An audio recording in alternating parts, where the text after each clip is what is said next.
What makes a superstar deserving of the MVP award? Is it the individual stats and accolades amassed during the regular season? Or is it where your team ends up in the standings? Although this question doesn't have a definitive answer, Luka Doncic's MVP candidacy sparked this debate fiercely this year. Despite leading the league with an average of 33.9 points per game and putting up historic numbers, many believe Luka didn't deserve to take home the MVP trophy. Today's video will explore how Luka Doncic is proving the NBA media wrong. As usual, analysts and experts were locked in heated debates after the league announced the most valuable player of the 2023-24 season. With Nikola Jokic winning his third MVP, many fans and analysts were unhappy with the decision, arguing that Shai Gilgeous-Alexander was more deserving of the award. The discussions took many interesting and outrageous turns. Shaquille O'Neal, a supporter of Gilgeous-Alexander, even released a diss track against Shannon Sharpe, who backed Jokic. This argument between Jokic and Gilgeous-Alexander dominated headlines for days, overshadowing other candidates. Amid this chaos, experts overlooked an important name, Luka Doncic. Despite being third in the MVP voting, there was hardly any conversation about his incredible season. However, Doncic is aiming for a milestone greater than MVP as he continues to advance in the championship race. While Doncic ended the Oklahoma City Thunder's season, the Denver Nuggets were sent home by the Minnesota Timberwolves. Yet, some analysts, like Michael Holley, doubted Doncic's place in the MVP conversation due to his past playoff failures against the LA Clippers. Holley argued that losing 3 times in the first round disqualified Doncic from MVP consideration. In the MVP conversation, you have Luka, and they don't win this series. You lose 3 times in the first round to the Clippers. I'm not accepting Luka slander. Mike, hold on. I will not hold on. Luka belongs in the MVP conversation. This time just ain't come yet. 3 times! This we will not do. It is a regular season award. It is certainly not an award that is a lifetime achievement. I don't give 2 shits about Luka and the Mavs shitting the bed in previous playoffs when it comes to what Luka did this year. And for the record, Jokic is my MVP, but don't tell me that Luka is disqualified because he may lose in the first round. Imagine as we all sit there and hear Luka say, you know what, my career would have been a lot different if I could have gotten by the Clippers. I don't think he's one of the 3 best players in basketball. I do not fear a Luka Doncic-led team because I need to see something else. I think he's fun to watch. I need some fear in my heart. However, this year is different. Despite past criticisms, Doncic deserves his spot in the MVP discussion. It's a regular season award, not a lifetime achievement. Holley's dismissal of Luka, despite acknowledging Jokic as his MVP, shows the bias in the discourse. Imagine Doncic reflecting on how his career might have been different if he had beaten the Clippers earlier. Holley doesn't fear a Luka-led team because he wants to see more. But Luka's greatness shouldn't be discounted. Luka Doncic is one of the greatest offensive players in NBA history, but he's also known as one of the biggest complainers. A former NBA All-Star pointed out how Luka's constant complaints to referees affect his performance on... The problem with Luka is not even like he's bitching. It ain't even technical worthy. You're just bitching. He's just bitching, yeah. You know, that's different than, like, you're saying everything but enough to get a technical. Right. But you're bitching to the point where it's affecting you offensively and defensively. You're walking on both sides of it.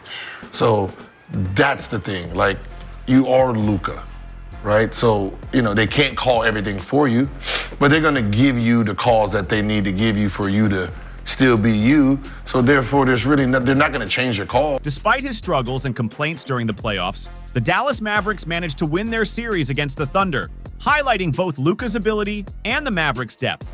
On a recent episode of the Bill Simmons podcast, the veteran NBA analyst discussed how Doncic underperformed in their first-round series against the Clippers. I think that would have been it. So that's one thing. And then the other thing is that Luka was the 4th best guy in this game, which I didn't think he looked right the whole game, and he hurt his knee. He did something. He just looked gimpy, and there was multiple moments in this game where it seemed like he was going to go on a Luka run when they had momentum, and then he would just miss a shot. The one time he hit a 3, he tied one in the 4th quarter. It was like, oh, with 5 minutes left. It was like, oh, there he is. This is this is what he's, this is why he's one of the 3 best players in the league. But I thought for the most part, at one point I looked up, he was like 7 for 21, 7 for 22. But I just didn't think he was, I know he finished with a 29, 10, and 10, but I don't think he was nearly as impactful as the other 3 guys. Do you?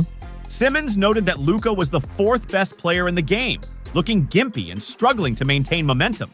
Despite these issues, Luka still managed to produce a triple-double, showing his resilience.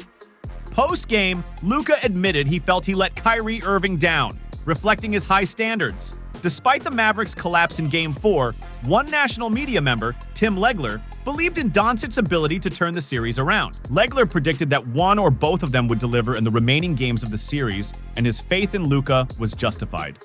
This comes down to their two best offensive players and two of the best offensive players in the league absolutely not showing up in the fourth quarter. It can't be all about facilitating and throwing lobs and to kick out threes. No, you two have to put the ball in the basket to stop the momentum of the Oklahoma City Thunder, and they weren't able to do it. I know one or both of them is going to show up in the remaining 2 or 3 games of this series. I believe it. I think Luka's playing way too slow. Maybe his leg won't let him play faster. If he doesn't pick up the pace and his sense of urgency with the ball and being more decisive and quicker the way he was in Game 5 against the Clippers, if he can't do that, what I just said is wrong. They won't win the series. But I have confidence in seeing Luka Doncic in enough big spots throughout his career, a large enough sample size, to know what I think I'm going to expect in Game 5, which is a big response out of Luka Doncic. He's going to figure out how to put up a bigger number on the board and to have a better shooting night to give them a chance. He just has done it throughout his career. I think he'll do it again in Game 5, and I still have a lot of faith that Dallas is going to win this series. Among national media members, Tim Legler has been a significant believer in the Mavericks over the past several months. After Luka's performance in Game 5, it seems he has proved Charles Barkley wrong. During a post-game Q&A session on TNT's Inside the NBA, Luka was asked about Barkley's previous comments. Luka responded with his characteristic charm, suggesting Barkley repeat his criticism if it would lead to another Mavericks win. What do you have to say to Charles back in the studio?